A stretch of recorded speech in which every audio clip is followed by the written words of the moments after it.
Hello, and thank you for this invitation to share our work. Our work was developed as a part of an urban design studio at NJIT's College of Architecture and Design. Our collaborative studio is about environmental justice in the Passaic River Watershed. Our team includes graduate students in architecture and urban design, and led by Professor Georgine Theodore. Here you can see an illustration of the entire watershed and the location of our three focus areas. Today we will present projects focused on Paterson and Newark. This course is part of a 3-year-long series of studios that have looked at the region at different but interrelated scales. The watershed on the left, the city of Newark, downtown Newark, and the Newark's core. Here you can see the downtown Newark model from fall 2019. We worked in 3 phases: mapping, frameworks, and demonstration projects. The watershed is vast and diverse, both geographically and spatially. Powell's map from 1890 envisioned political boundaries that match watershed. While obviously not realized, it points to the fact that watershed boundaries in the U.S. rarely align with political boundaries, like in the Passaic Watershed. This conflict is something that we wanted to explore. We researched and visualized the various threats to the watershed: insufficient groundwater recharge, contamination, and flooding. We mapped our 3 sites that had high levels of contamination. Those areas with contamination, like in Paterson and Newark, have communities with high densities of Black and Latino residents, shown in green and purple respectively. We began our research with initial questions, including how and where the public connects to the water, as well as what existing threats impact the overall watershed. The students came up with different methods to present, collect information, and engage with the public. These engagement stations have 2 roles: to create a temporary public space in a currently inactive space, and to raise awareness of the key issues at hand. The students had the opportunity to listen to and learn from different lectures and events, including a kayak trip and boat tour on the river. Experiencing the river in a kayak gave us a different perspective.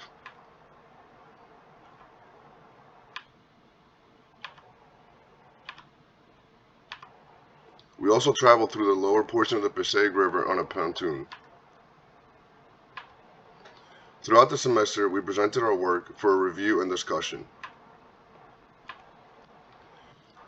We investigated the different ways in which people connect to the river in Ringwood, Paterson, and Newark. We documented 3 categories of connection: direct water connections in blue, visual connections in green, and no connection in pink.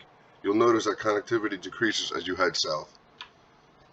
Here are direct connections when people are in the water, diving and kayaking, doing activities alongside the water like biking, and then there are places where there are barriers to the water. We visualized wastewater management and treatment systems. We discovered that how wealthy, mostly white towns send their waste to Newark. We didn't think that was fair. Zooming in, here you can see Paterson in relation to its neighbors. It along has combined sewers. Seeing the brown at the top, its average household income is similar to Newark's. We'd like to show you the ideas we developed this semester for Paterson and Newark. We'll start with Paterson. One of Paterson's main resources in the Passaic River, which encircles the city. If you look at the launches around the Passaic River, all but 3 are in different municipalities. There are many barriers blocking residents from the Passaic River. This includes natural and human-made barriers. While most Paterson residents have not engaged with the river has engaged with them through flooding. The city of Paterson is extremely vulnerable to flooding. Our goal is to help connect the people of Paterson to the river. We would like to introduce our framework, which is the following elements: the continuous greenway, the access points that connect neighborhood nodes with the riverfront, and the green streets. We propose a continuous greenway with green streets that allow pedestrians direct access to the Passaic River and Riverfront Park. Here's our framework. We prioritize new access points in areas that have medium and high density housing developments, in schools, and are vulnerable to flooding. We developed 4 priority sites. We'll show you 2. Riverside Towers is extremely vulnerable to flooding. We propose a continuous greenway that can also manage stormwater and reduce flooding. We also include protective nodes, green roofs, and rainwater collection systems to better manage stormwater. We propose converting the paved parking lot surrounding to the school to a permeable material. This will absorb water and also improve the space for kids. We want to connect residents and kids to the river. We propose pedestrian bridges and better access. The East Side Commons has a lot of residents and provides public services. It's vulnerable to flooding. The whole area is disconnected from the river with many barriers that block pedestrians from accessing the river. The proposal introduces new green spaces that help manage water and creates new access points to the river. Through proposed retail space and pedestrian walkways with safer traffic circulation for students, residents, and visitors. Here's a future land use of Newark 360, which focuses on Ironbound and the North Ward. The Ironbound neighborhood has riverfront park, so our team focused on the North Ward. Our concept introduces a new type of riverfront park that combines access to the river with green industries.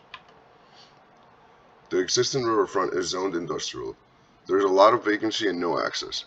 Our proposal includes new access points and a new overlay district. In green industrial, we also connect to a larger green network. The proposed framework includes extended green streets with blue infrastructure along the main avenues. The abounding rear line will be a new green pedestrian line that connects a new green industrial riverfront land. As shown in the existing green space map, there's not much green space by the riverfront. Part of the proposal is to bring new green industries that would bring new job opportunities to the public as well as address food insecurity issues within the community. To jumpstart conversations about the watershed, we developed a different concept for a mobile engagement station.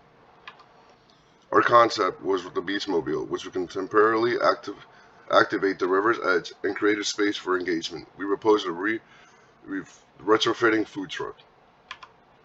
Another option we looked into was a floating dock that would allow the public to interact with the river on the river.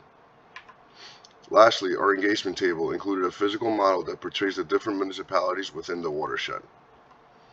All the things that are part of the engagement station, from big to small, shown in plan. The following series of images show the students' process of the engagement station table model.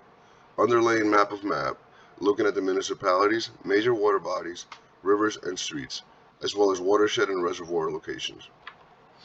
Model is made of puzzle-like pieces that are divided by the sub-watershed boundaries. Here are some images showing initial prototypes exploring different materials and options. With our engagement station table, we made interactive and formal cards. These provided various information regarding the issues and components of the overall watersheds. Evolution of the model from midterm to final. Here are some images from our final with some of our stakeholders, as well as our public presentation at the Newark Library. We look forward to your feedback. Thank you.